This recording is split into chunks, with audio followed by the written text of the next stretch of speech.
我今日通宵又有好介紹啦，就係呢一個充滿日本風味嘅松茸栗子焗飯。呢一隻呢咁多泥嘅呢，就係新鮮嘅松茸，一般超市呢我就見唔到啦，我都係呢特登上網同人訂先買到。一般嚟講呢，個個都係用啲濕紙巾呢去抹啲松茸嘅，但係真係抹到天荒地老啊！而且個濕紙巾呢越抹就越污糟，根本上呢就太難可以清除晒菇上面嘅泥。所以就算你打我個頭都係咁話噶啦，我都係攞去清水下邊沖乾淨佢好過。但係用水沖好啦，千祈唔好落去浸洗佢啊！咁大概沖乾淨之後呢，就快脆攞張廚房紙出嚟，將佢抹翻乾佢，咁就完全冇問題噶啦。喺松茸上面有啲污糟比較難清洗嘅話，我建議大家攞2支牙籤出嚟，喺比較污糟嘅地方用牙籤輕輕地刮乾淨佢。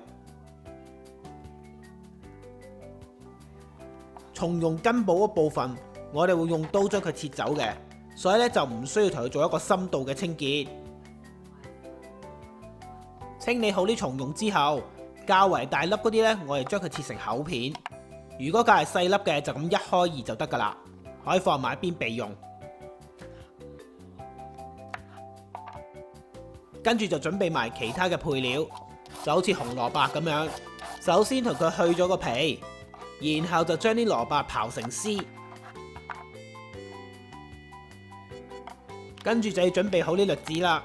我就一定係用呢啲零食栗子噶啦。如果你唔介意剝殼剝到懷疑人生嘅話，你係可以改用新鮮栗子去做噶。呢個焗飯呢，本來就唔使加肉落去嘅，但係我屋企嗰個小朋友呢，見到菇就會掉頭走噶啦。咁為咗佢食得開心啲，我就會額外加多嚿肉落去嘅。咁免治豬肉呢，我哋加啲最基本嘅調味料落去，再將佢撈勻好呢，就可以放埋一邊備用噶啦。唔喜歡豬肉嘅話，落雞肉都得噶吓。跟住就準備好啲日本米去煲飯啦。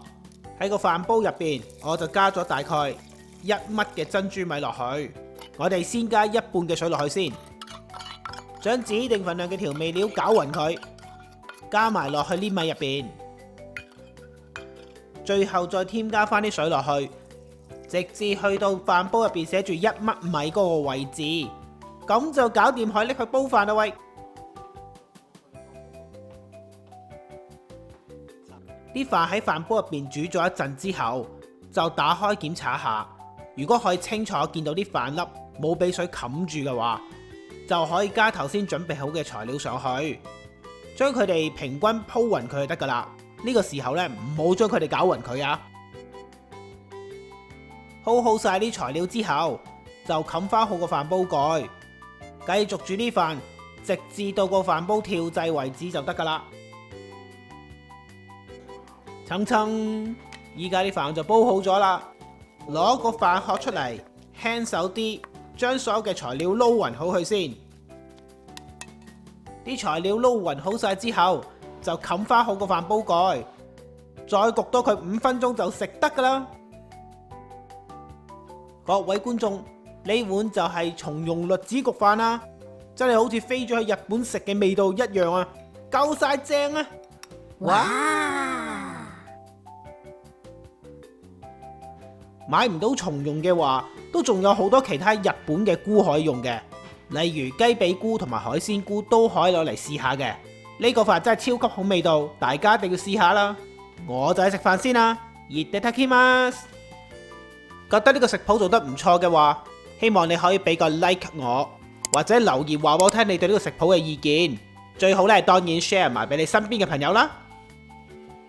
要重溫翻呢個食譜嘅份量，又或者睇下啲材料係咩牌子，就記得去資訊欄嗰度睇睇個文字食譜啦。我嘅文字食譜唔單止有中英對照，而且份量仲可以隨意更改噶。多謝大家收睇，我哋下次再見。